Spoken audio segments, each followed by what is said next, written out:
A pessoa humana é um princípio fundamental do cristianismo. Desde a época de Jesus Cristo se inaugurou, digamos, na era humana, o princípio da dignidade da pessoa humana.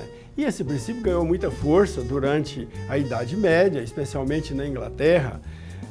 O rei da época, João Sem Terra, daqui a pouco a gente vai esclarecer isso melhor, ele então lançou o princípio da dignidade da pessoa humana, que depois foi crescendo por vários movimentos, através do franciscanismo, pelo mundo afora, e culminou com as declarações dos direitos humanos da França e dos Estados Unidos, e mais corporificou aí a convenção, digamos assim, da Declaração Universal dos Direitos Humanos, publicado logo depois da Segunda Grande Guerra, em 1948. E esse princípio da dignidade da pessoa humana é um dos fundamentos da Constituição no Brasil, que deu base, então, para a Declaração Universal dos Direitos Humanos e que dá base também para toda a legislação de direitos humanos no Brasil. Então, direitos humanos é o tema do programa Papo Dinâmico que está no ar.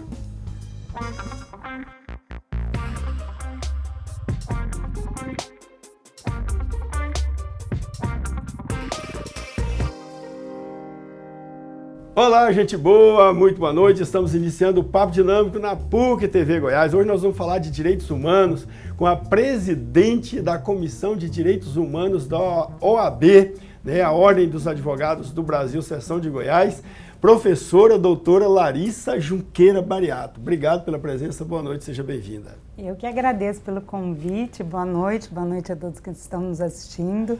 Muito obrigada pelo convite, estou muito feliz de estar aqui. Eu também estou muito feliz que você está aqui e eu tentei incluir aqui na minha abertura o João Sem Terra. É um rei mesmo, João Sem Terra? Foi um rei. João Sem Terra foi um rei que teve suas terras buscadas, desapropriadas, arrestadas pelo reino. E ele lutou pela dignidade patrimonial, mas também por outros princípios, e a carta dele acabou virando uma convenção na Europa feudal. Pois é, foi numa época que praticamente a questão de direitos da pessoa estava em voga, porque foi em 1215, numa época que São Francisco também estava fazendo sucesso lá na Itália, em Assis, com as suas pregações abnegadas, de desprezo, digamos, das coisas materiais e valorização do espírito e tal. Provavelmente esse clima também, reinou em toda a Europa ali, porque o João Sem Terra veio com essa ideia, que depois foi ganhando força, até que culminou aí com a Revolução Francesa, em 1789, com a Declaração Universal dos Direitos do Homem, E depois com as declarações liberais, com as revoluções liberais. Revoluções liberais, nos Estados Unidos, a Declaração do Homem e do Cidadão. E depois da Segunda Guerra veio a Declaração Universal dos Direitos Humanos. Isso. Quando a gente faz essa visita aí na história, a gente observa que existe uma relação muito próxima, entre a dignidade e o poder. Uma relação muito dicotômica, entre a dignidade, o mínimo existencial e o poder. Então, quando a gente pensa em direitos humanos, a gente tem que pensar de uma forma ampla, porque a gente está falando, e aí nós vamos falar sobre isso hoje. Hoje, por exemplo, a gente fala do Pacto Global 2030 da ONU, que tem 10 princípios, que um deles é o princípio dos direitos humanos, mas a gente sabe que em todos os 10 princípios nós temos dignidade da pessoa. Não só da pessoa humana, Hoje nós também temos o conceito da dignidade da pessoa jurídica, porque o objetivo é fazer com que as pessoas tenham a possibilidade de desenvolver a sua atividade, de desenvolver a sua felicidade. O Amartya Sen é um autor que eu gosto muito, indiano, e ele foi presidente do Banco Mundial. E ele fala na tese dele, o livro dele chama Desenvolvimento como Liberdade, que a pessoa só é livre se ela for feliz. E a felicidade não tem a ver com hahaha, Tem a ver com se sentir bem, se sentir incluído, fazer parte e com isso ter o seu mínimo existencial. Então a gente fala muito, quando a gente fala de dignidade, a gente fala quando a gente fala de direitos humanos, a gente fala de dignidade, mas também de uma dicotomia com o poder. Com o poder aqui corporificado no Estado. No Estado, no poder econômico. O Estado que se manifesta de diferentes modos, né? Através do poder econômico, através das instituições judiciárias, legislativas, policiais, tudo, né? Todas as instituições. Na verdade, essa é uma discussão moderna, né? Ou contemporânea, não sei, da relação indivíduo e sociedade, indivíduo e Estado. O Estado existe para assegurar os direitos das pessoas. Mas há o risco do Estado extrapolar a sua esfera e comprometer esse indivíduo, né? Esse direito individual. Exato. É aí que os direitos humanos ficam mais evidentes, né? E mais necessários. Porque sim, o Estado ele existe para regular as relações, para fazer com que as pessoas cumpram o pacto social, mas de um outro lado, muitas vezes a gente tem a malversação do Estado, né? O Estado se utilizando aí, abusando do poder que tem, de controle, de organização, de fortalecimento, muitas vezes, e cometendo excessos. Então, nós temos o Estado juiz cometendo excessos, nós temos o Estado político cometendo corrupção, nós temos o Estado policial cometendo também excessos. Então, é onde a gente precisa realmente que a própria sociedade veja os direitos humanos como seu próprio direito. Isso é tão interessante porque, ultimamente, as pessoas veem direitos humanos como direito daquele que não deveria ter direitos. A gente vê muitas vezes as pessoas que se acham de direita ou que se definem de direita dizer que direitos humanos é coisa da esquerda. Não é bem assim, né? Porque o direitos humanos vale para todo mundo, né? Pelo contrário, tudo que a gente está falando, que a gente começou a falar, na verdade, foi um posicionamento liberal, né? Que ele nasce os direitos humanos, ele nasce na necessidade da liberdade. Então, isso é tão retrógrado falar sobre utilização, né, de pauta de direita ou de esquerda, isso é tão desnecessário, né? Porque, na verdade, todos nós. Isso é um ponto que, quando eu assumi a Comissão de Direitos Humanos, até nós estávamos conversando sobre isso, eu sou uma advogada de empresa, né? Eu sou advogada empresarial, eu sou professora na área de direito empresarial, privado, e só que quando eu fiz o meu mestrado, o tema do meu mestrado foi governança corporativa, que é um tema absolutamente empresarial, mas que vê a empresa num contexto coletivo, né? E a métrica do meu mestrado e agora do meu doutorado é direito coletivo. Então, eu precisava trabalhar a questão de direito privado com uma métrica de direito coletivo.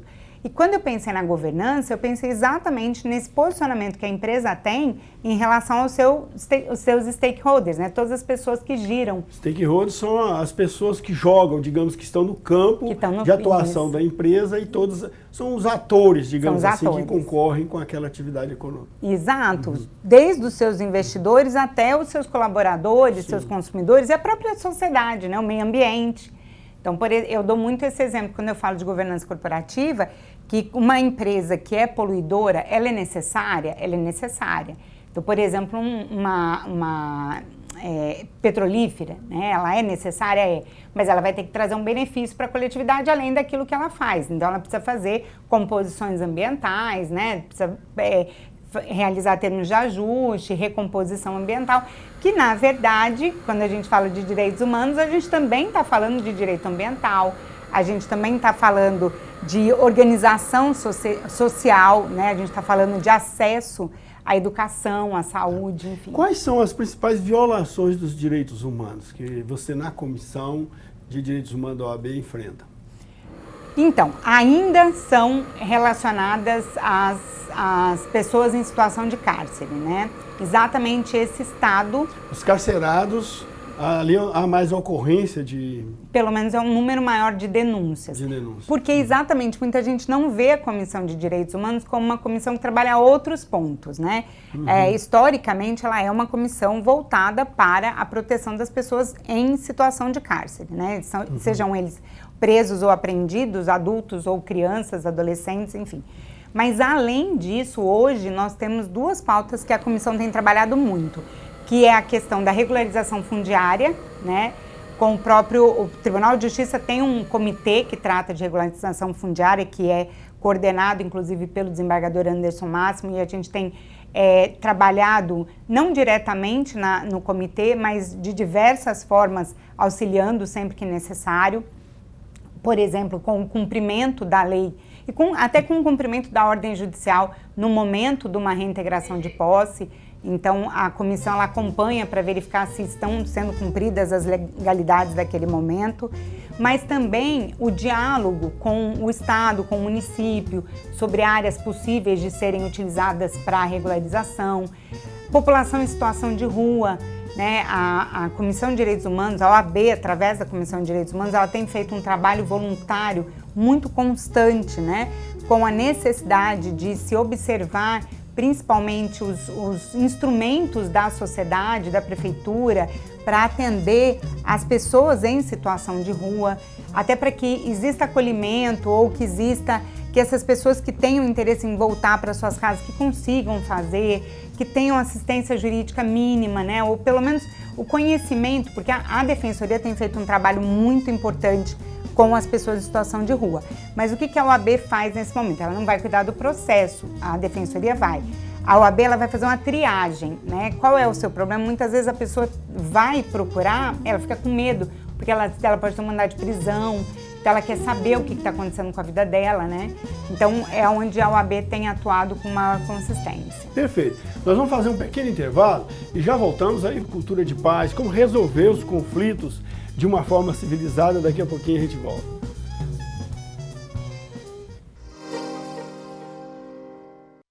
De volta com o programa Papo Dinâmico na PUC TV Goiás. Estamos aqui todo domingo, 10 da noite, nas redes sociais, Facebook, Instagram e talvez no X. E também estamos no canal da PUC TV Goiás, no canal do programa Papo Dinâmico, ambos no YouTube. Estamos lá, você pode assistir ao nosso programa, compartilhar, baixar, né? E não deixa também de curtir o nosso programa, tá bom? E mandar mensagem aqui para nós, sugerir temas, convidados para debater aqui com a gente. De repente você mesmo se dispõe a vir aqui, a gente bater um papo aqui, né? E levar informações úteis, importantes para a formação da nossa gente. Estamos hoje com a professora Larissa Bareado. Ela é professora de Direito Empresarial e presidente da Comissão de Direitos Humanos da OAB, né, professora? Goiás. OAB Goiás, seção de Goiás, exatamente. Então, professora, direitos humanos, nós estamos falando hoje de direitos humanos, né? A Comissão de Direitos Humanos tenta trabalhar os direitos humanos, você já explicou no bloco anterior, de uma forma mais ampla, não só aqueles direitos relacionados às comunidades carcerárias e tal, mas todo o direito humano que a sociedade tem direito, né, de ser humana, né? Agora, uma das coisas que conflita muito, que compromete, digamos assim, os direitos humanos, são os conflitos, que muitas vezes tem gente que quer resolver com cadeirada, né? Ou no tapa, ou provocando, agredindo, né? Que a agressão pode ser de diferentes modos, não é só física, né? Às vezes psicológica, né? Isso tudo aí compromete os direitos humanos. Como resolver esses conflitos, digamos assim, de uma forma que respeite os direitos humanos? Eu acho que tudo parte da educação, né? Da educação de base, de apresentar principalmente o respeito. Eu acho que as crianças e os adolescentes, eles, em algum momento, nós deixamos de demonstrar de uma forma muito efetiva a necessidade de se respeitar o próximo. Eu acho que essa criança, esse adolescente, acabou crescendo com a ideia de que ele é o centro do mundo. Infelizmente, a gente vê isso de uma forma muito constante nos dias atuais, né? E as pessoas estão cada vez mais egoístas, né? Mais voltadas para si, para a resolução única e exclusiva dos seus problemas. Então, isso torna as pessoas incapazes de compreender, no meu ponto de vista, isso torna as pessoas incapazes de compreender o próximo, né? Então, muitas vezes a gente vai atender um advogado ou uma pessoa que procura a comissão, e às vezes o problema ele é muito individual e a comissão não pode atuar nos problemas individuais, né? O nosso objetivo como OAB é atender a coletividade. Então, existindo um problema individual onde houve uma violação de direitos humanos, sim, a OAB age, mas ela não pode entrar no processo das pessoas, né? E isso, muitas vezes, é difícil as pessoas entenderem que a Comissão de Direitos Humanos ela não está ali para defender A ou B, né? Ela está para identificar se houve uma violação e, se houve, buscar solução com o poder, principalmente o poder público, né? Hoje, muito do nosso trabalho é oficiando e buscando, encaminhando para o Conselho Seccional, do qual eu sou membro, né? Para que possa, e isso é legitimidade do Conselho Seccional, ingressar com uma ação civil pública ou um mandado de segurança, enfim, ações que são próprias do Conselho Seccional, para uma ação direta de inconstitucionalidade, como nós tivemos recentemente, com uma lei do Estado que falava sobre a não possibilidade a proibição da visita íntima no Estado de Goiás, né?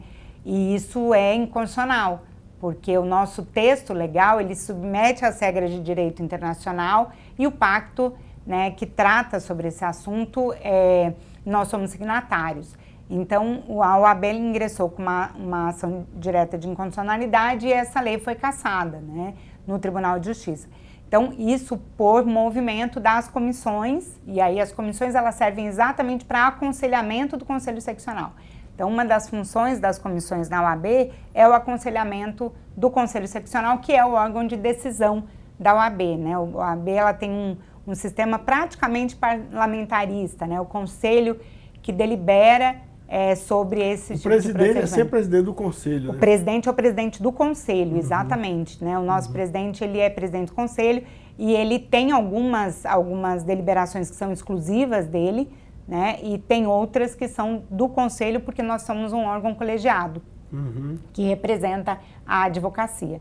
E é interessante que muita gente não entende o porquê que a OAB se mete nesses assuntos, né? Por que a OAB tem esse tipo de atuação? Porque a OAB é a última fronteira, de verdade, da democracia, né? E sempre foi, historicamente, né? A Comissão de Direitos Humanos ela foi criada em função disso, né? Até uma história interessante. A Comissão de Direitos Humanos, digamos assim, ela é a essência própria da OAB? Ela foi a primeira comissão da OAB. Não existiam comissões, né? Não existiam comissões de aconselhamento, existiam os conselhos.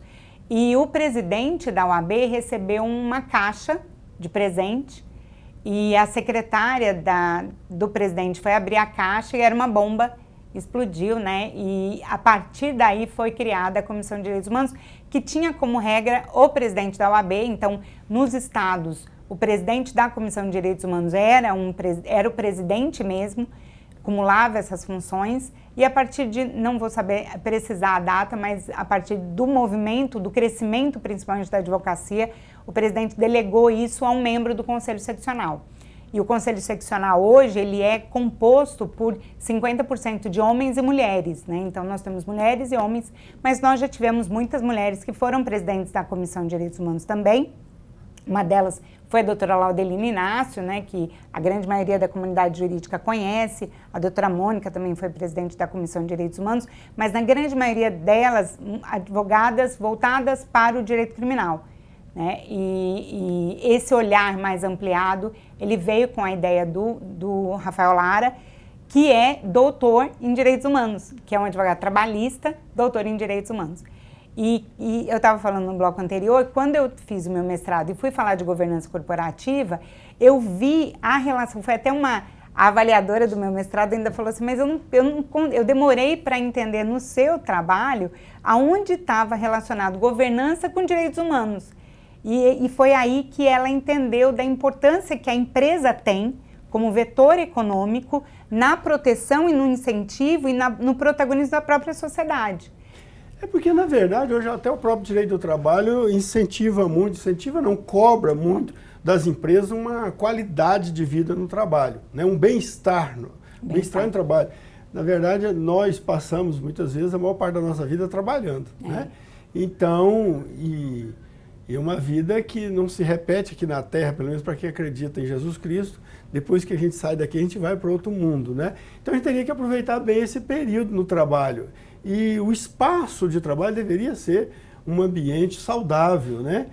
E se falta isso, então há algum comprometimento do direito humano da pessoa? Dos direitos humanos da pessoa? Dos direitos humanos da pessoa, sem dúvida. No direito do trabalho, no direito ambiental, na proteção hoje tem um termo que eu gosto muito, que são as maiorias minorizadas, né? Então, por exemplo, as mulheres. Hoje nós somos maioria de pessoas no mundo, mas ainda existe uma estrutura, né, social ainda muito voltada ao achatamento da mulher, por exemplo, no mercado de trabalho. Então, é importante que, por exemplo, leis leis viabilizem a atividade do trabalho da mulher, né? Então, a mulher, principalmente a mulher que está em fase de ter filhos, né? Então ela acaba tendo uma dificuldade muito grande no mercado de trabalho. Na maternidade, né? Às vezes ela é discriminada por causa disso, né? Sem dúvida. E isso é digamos, um crime, não diria um crime, mas é uma infração, digamos, contra os direitos humanos, né? Sim. E muitas leis, tem até uma lei que é a lei de maior incentivo às mulheres nas empresas. Ela visa, entre aspas, premiar as empresas que desenvolvem trabalhos para o protagonismo das mulheres, né? Então, trata da questão de recolocação de horário, né? De recondução de sistemas, a organização da própria estrutura de trabalho em prol do acolhimento dessa mulher, porque muitas vezes a mulher volta do trabalho sem condições de organizar a sua atividade. Ok, né? Nós vamos para um pequeno intervalo e vamos consertar um problema aqui que está vazando o áudio aqui da técnica, né? E está nos confundindo aqui. Então vamos fazer um pequeno intervalo e já voltamos.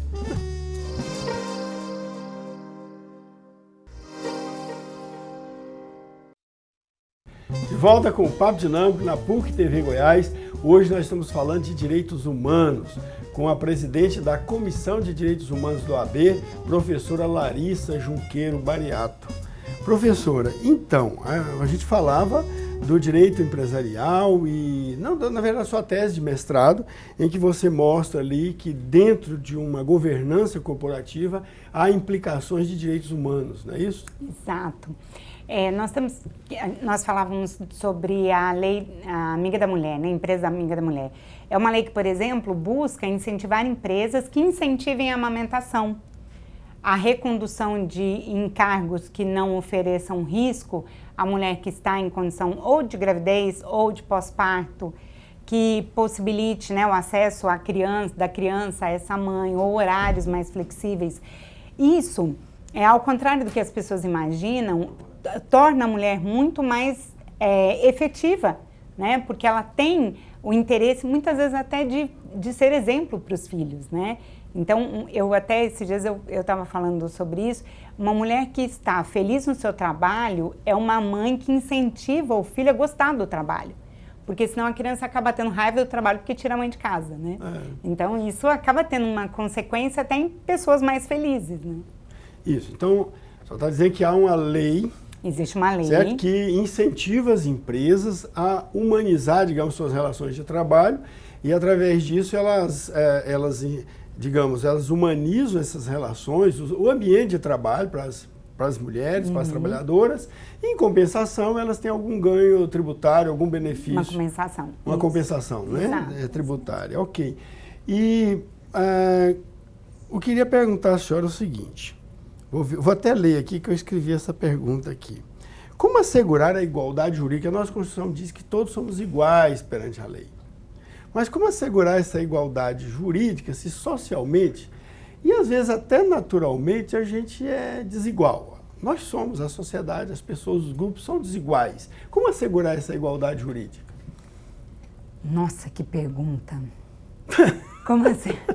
Como assegurar? Bom, primeiro, por leis que tenham essa finalidade de ações afirmativas, né? Então, uma vez me perguntaram assim, mas você gosta das cotas? Não, eu não gosto das cotas. Eu acho que elas são necessárias, mas o meu sonho é que elas sejam completamente desnecessárias. O meu sonho é chegar numa segunda, terceira geração que nem se ouça falar mais sobre isso. Mas nós precisamos, né? Nós precisamos principalmente de cotas sociais para incentivar as pessoas que não tiveram a oportunidade de mercado mesmo, a receber essa possibilidade e dali fazer o seu mérito. Então, eu acho que o mérito é um complemento da possibilidade. E essa possibilidade muitas vezes não vem naturalmente. Então, ela vem por um incentivo legal, como nós estávamos falando agora. Então, através de medidas afirmativas, a gente consegue incentivar as pessoas a se interessar por ter uma vida mais digna e, com isso, melhorar o ambiente de uma forma geral. Fazer o homem e a mulher ser tratados de forma igual não significa que eles têm que fazer as mesmas coisas. De jeito nenhum. Ou carregar os mesmos pesos, Exatamente. Né? Cada um tem a sua qualidade e, geralmente, uma organização, quanto mais complexa ela é, mais, digamos assim... Complementar. Mais talentos, mais vocações, mais aptidões, né, diferenciadas ela precisa. E aí tem que ter a inteligência necessária para aproveitar o que cada um tem de melhor, né? Não necessariamente fazer todo mundo fazer a mesma coisa. Claro, até porque se todo mundo faz a mesma coisa, ninguém avança. Ninguém avança, né? Você tem que ter alguém que faz alguma coisa diferente para poder avançar. Exatamente. E agora, qual a área, ou segmento, ou categoria social que tem mais carência dos seus direitos humanos serem reconhecidos? No meu ponto de vista, a habitação. Porque a falta do CEP inviabiliza qualquer outro acesso de direitos. Né? A falta do CEP, de não ter onde morar, de não ter um teto, né? Inviabiliza o acesso à saúde, porque ela não consegue ser atendida no posto de saúde, porque não tem um CEP. Não tem endereço. Não tem um endereço. Não consegue acesso à escola, a criança não consegue ser matriculada, não consegue ter acesso a um curso de formação, né, básica que seja, porque não tem um CEP. Eu acho que a moradia, a ausência de moradia é o grande abismo social que nós temos, né? A ausência e a colocação e o afastamento dessas pessoas do local onde as coisas acontecem, né, da urbis mesmo, da cidade, isso faz com que a pessoa tenha cada vez menos acesso a uma dignidade mínima. Nós estávamos falando do João Sem Terra, do mínimo essencial, né? O que é o mínimo essencial? É a condição de fazer, né? Não é o fazer por, é a condição de fazer. É a condição de ter um acesso à saúde, à educação, a saneamento básico. Então, no meu ponto de vista, o lugar onde se mora, não estou falando de uma casa, de uma estrutura, estou falando do lugar onde se mora, do CEP mesmo. Eu acho que é a primeira dignidade que a gente precisa olhar, né? E principalmente esse ano político, e ainda mais onde a coisa acontece, que é na cidade, os candidatos e a candidata precisam muito olhar isso, né? Como acolher a população que não tem moradia. E isso gera uma série de outras violações. Inclusive no sistema prisional acaba, né, muitas vezes desembocando a ausência. Fala-se muito de sistema de proteção social. Já teve época em que a gente tinha um melhor sistema de proteção social. A sensação que a gente tem hoje é que, principalmente os menores, né, estão abandonados realmente, que há pouca política pública de inclusão desses menores de rua. Você falava disso, né? Apesar do Estatuto da Criança e do Adolescente, que já tem alguns anos de vigência, a Lei Maria da Penha também, que veio amparar a mulher, mas são segmentos sociais que eu acho que ainda carece muito de proteção, né? Muito. E a proteção que eu entendo é até uma proteção mais de acesso mesmo, né? Porque a pessoa que quer fazer alguma coisa, que quer ter uma oportunidade, que quer ter um trabalho... Nós temos um trabalho interessante, a OAB com a CIEG. Nós fomos até o sistema prisional e coletamos delas, fizemos um questionário mesmo, aplicamos um questionário, com bem modo professora, né? Para saber o que elas gostariam de fazer. E a grande maioria delas teve uma resposta muito interessante: empreender.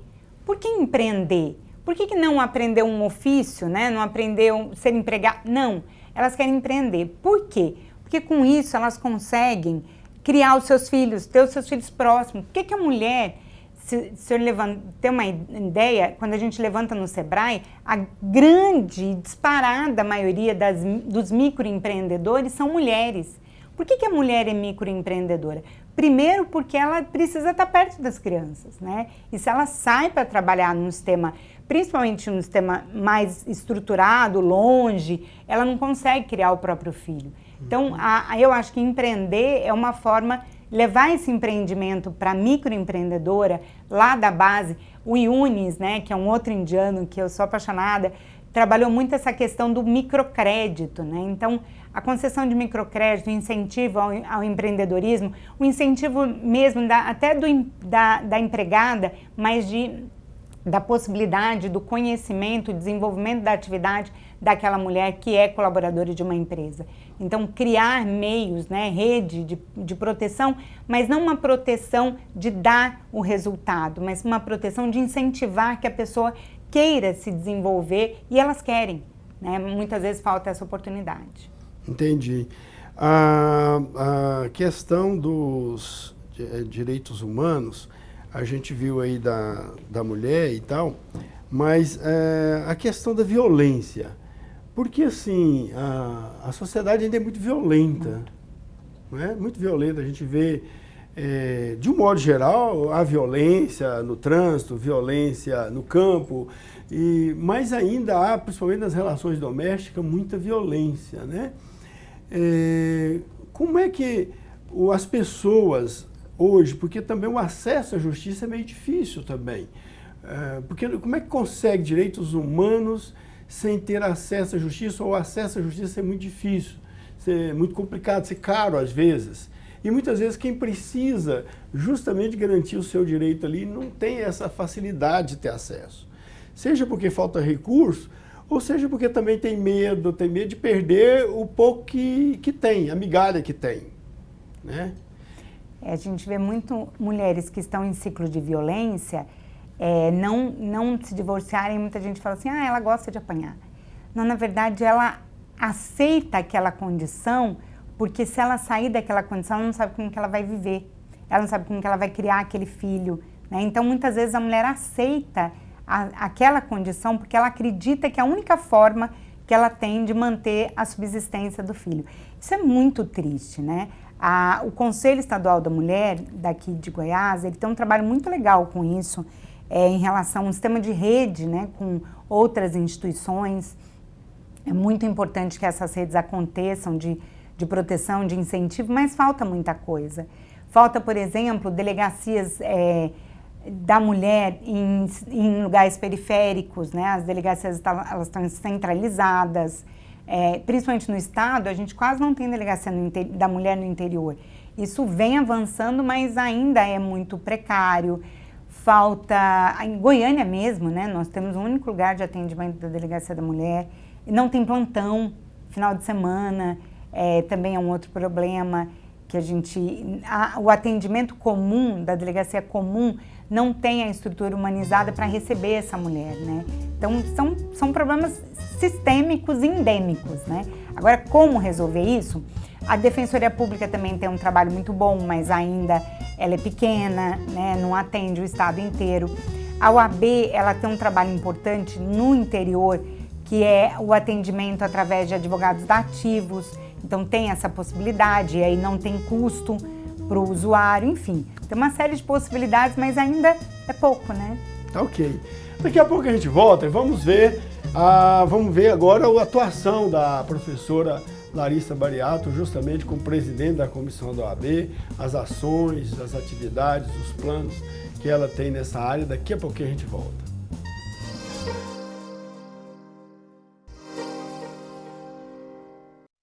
Olá, gente boa, de volta com o Papo Dinâmico na PUC TV Goiás, hoje falando de direitos humanos, com a presidente da Comissão de Direitos Humanos da OAB, professora Larissa Bariato.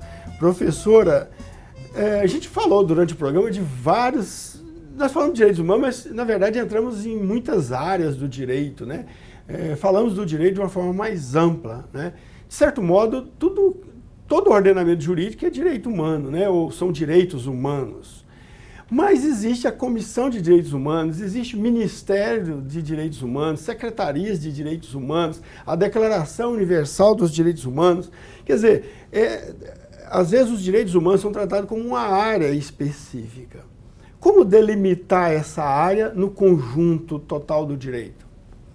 Pelas violações, né? Sempre que houver uma violação de um direito, nós temos de um direito na pessoa humana, né? Não na pessoa jurídica, mas na pessoa humana, nós temos a necessidade do acompanhamento da comissão. Tá, se houver uma violação nos direitos de uma pessoa jurídica, não compete mais ao AB cuidar disso. Não compete ao AB cuidar disso, não.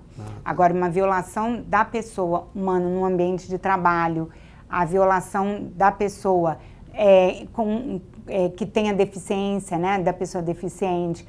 Mas dentro da OAB nós temos também as comissões que se formaram através dessas violações.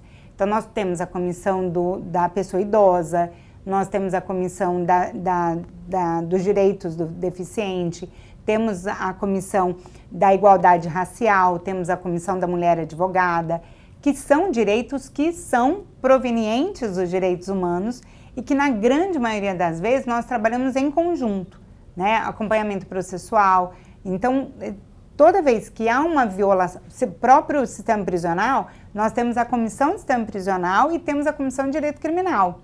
Então, na grande maioria das vezes, a comissão ela acaba sendo um apoio ou um acompanhamento com outras comissões também.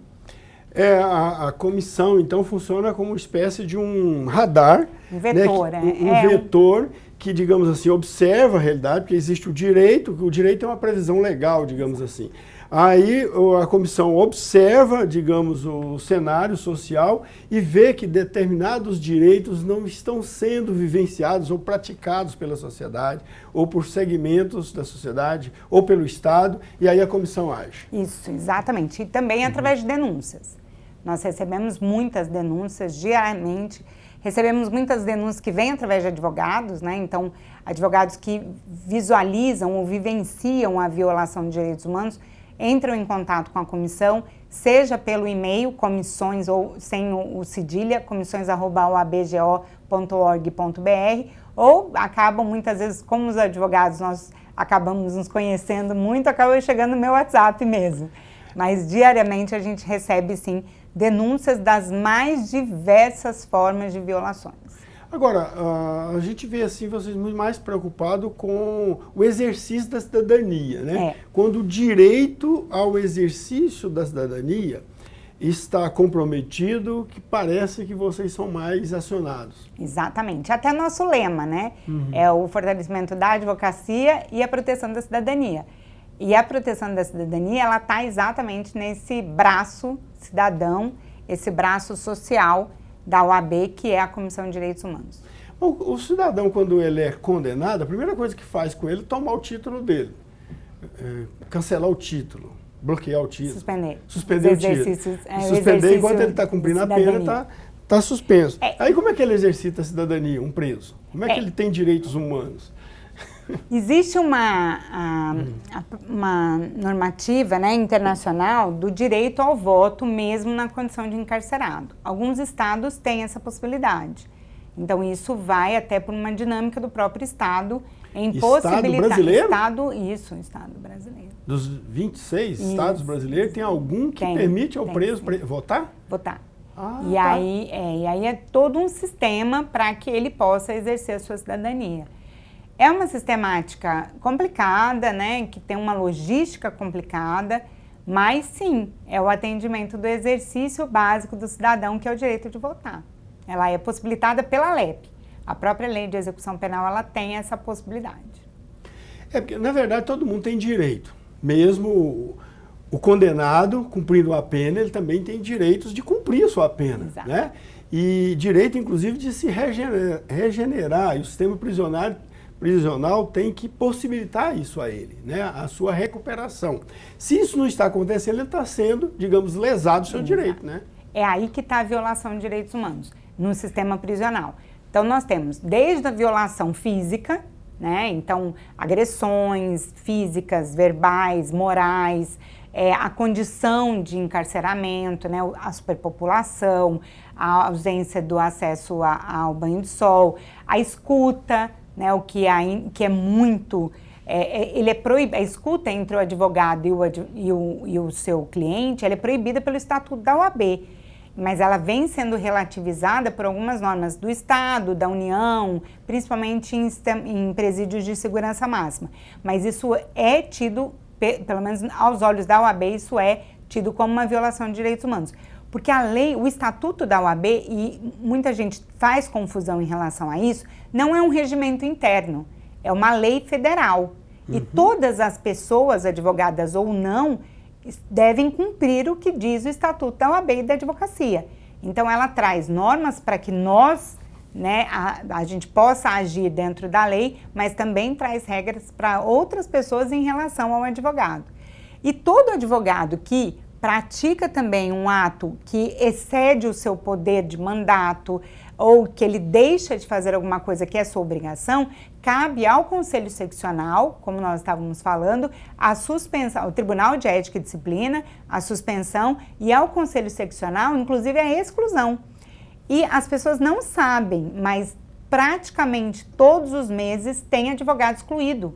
Por quê? Ou porque locupletou, né, ficou com o dinheiro do cliente, ou porque praticou uma das infrações éticas disciplinares. E sim, né, a OAB ela pune essencialmente seu advogado quando ele deixa de praticar os atos que deveriam ser cumpridos dentro da lei. A OAB ela congrega e, digamos, controla a atividade do advogado, que é essencial à atividade judicial. O princípio do contraditório à ampla defesa, que é um princípio constitucional, que é, na verdade, um direito de todo cidadão, um direito fundamental de todo cidadão, que vale também para o preso, só é, digamos, exercido se o advogado estiver presente. Exatamente.